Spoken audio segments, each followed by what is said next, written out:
Hey, welcome back to Check Out the Rileys. Here for another one. Let's get into it.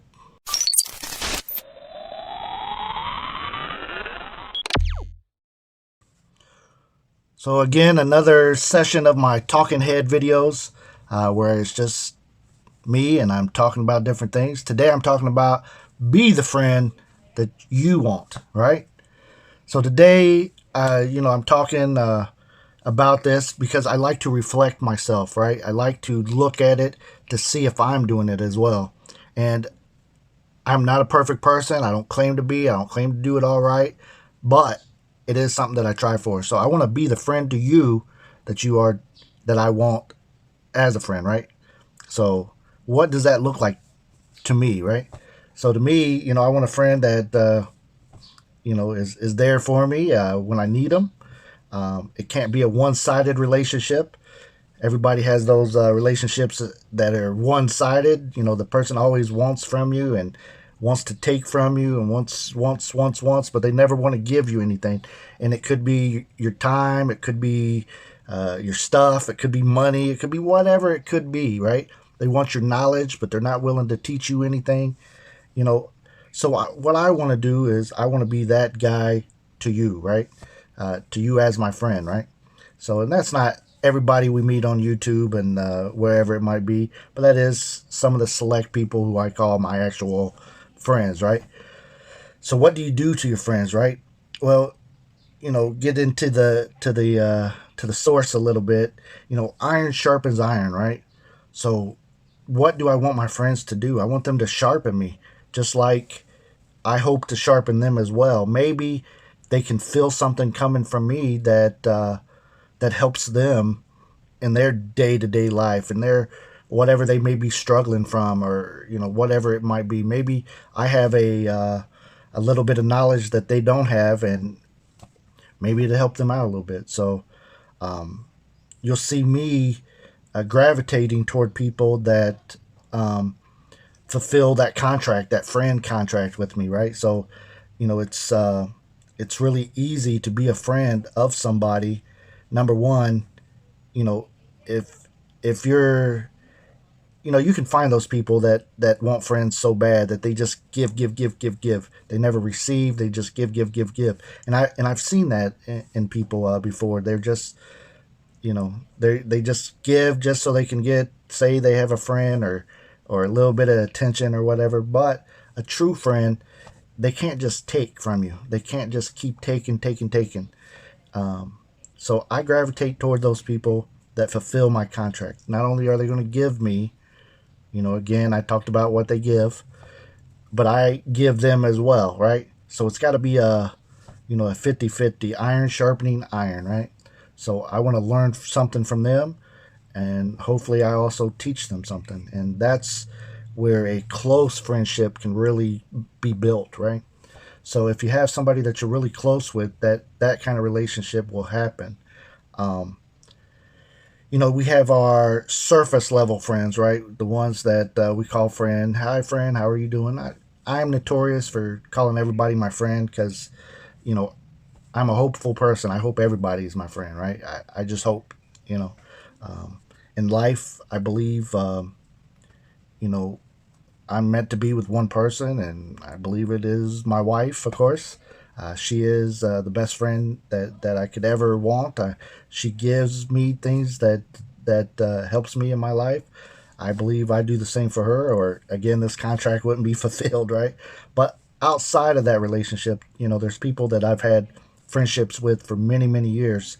And now there's been seasons in some of those friendships where I was a taker, right? I took way more than I was given.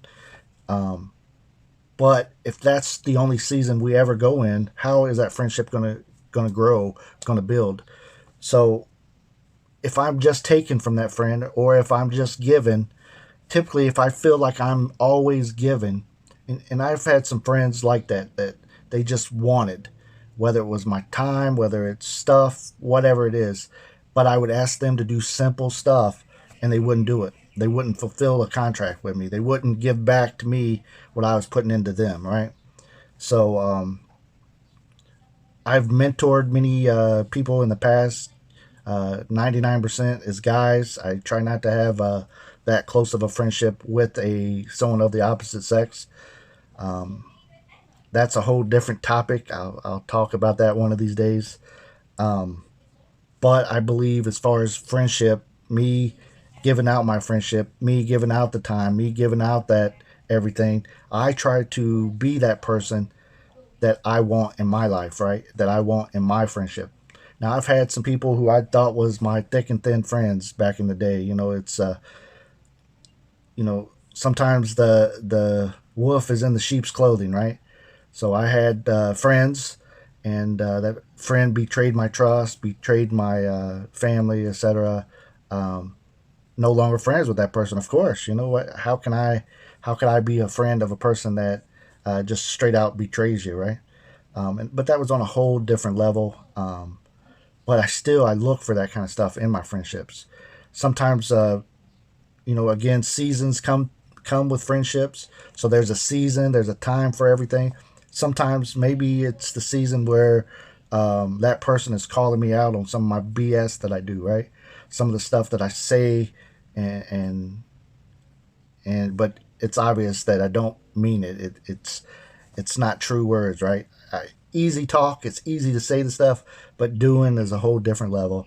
I'm not going to. I'm not that guy that gives up on a friendship because somebody said a misspoken word, or something like that. It's Yeah. I leave that for the TV dramas and the celebrity gossip groups and all that crap. The chicken hens. Um, but if we're friends, we're gonna call each other on stuff sometimes, right? You're gonna call me, hey Bill, why do you wear your hat like that? Don't you know that is the way the weirdos on the west side wear their hat? And yeah, I know that. What? But it's okay for that person to call me on something that they see me doing or see me saying. Don't take offense to it. Is the way it is. That's how friendships work. And I'm not going to get upset. I'm not going to throw a tantrum. I'm not going to go delete you off my Facebook or whatever they're doing nowadays. That's not what it's about. It's about sharpening each other, making each other a better person. And that's how you want to do your friends. That's how you should treat your friends. And if I have a friend that doesn't like me saying stuff when I'm calling them out on stuff, it's okay. I understand. Not everybody's built the same way, but this is who I am. This is how I do, and maybe take a little bit of advice and see if it improves your life in any way. Maybe it's something you've been stuck on for 20 years, but somebody has stepped into your life that offered you that piece of advice that would change your life, and it has happened to me. Trust me.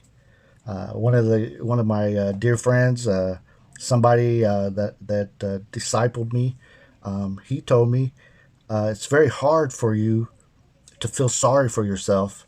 I was going through a season of my life where I felt sorry. I'm so my situation is the worst and everything. But he told me, Bill, it's so hard for you to feel sorry for yourself if you're doing things for other people all the time. Um, he wasn't telling me, hey, don't feel sorry for yourself ever. He wasn't saying, hey, the only thing you're allowed to do is go out there and do for others. But he gave me some wise words. He told me it's hard. Listen to me. It's hard to feel sorry for yourself if you're out there doing for others. What that means, how I took it, it's all, according to interpretation, etc. But the way I took it was, I need to get up off my bed, quit crying in my bed every day, and go out and do something for somebody else. Whether it was rake the neighbor's yard because he's not able to. Um, maybe take somebody somewhere because they needed a ride somewhere that I was headed that way anyways. If I'm doing good for others, and if I'm focused on other people and what their needs are and what their wants are, it's hard to be focused in on feeling sorry for yourself. And it's true words for me, something that will always stick to me, always resonate with me, right? And it was something that I needed to hear at that time. Maybe today I don't need to hear it as much, but it's in my bag of tools. So whenever I need it, whenever I'm feeling down on myself, maybe I can grab that out and think about it and get out there and do for others, right? Anyways, I try to keep these kind of short, not too long. In case you wondered, yes, I do speed these up a little bit because I like to say a lot and all that good stuff. I talk a little bit slow. But thank you. If there's a subject you would like to hear me talk about, and I do this freehand, as you probably can see. I don't write everything down, so I don't have set answers. I just come and free talk, right? If you would like for me to talk about anything, any kind of subject, please feel free to leave it in the comments. Make sure you hit that thumbs up for me and consider subscribing if you haven't already. Till next time, everybody, check out the Rileys.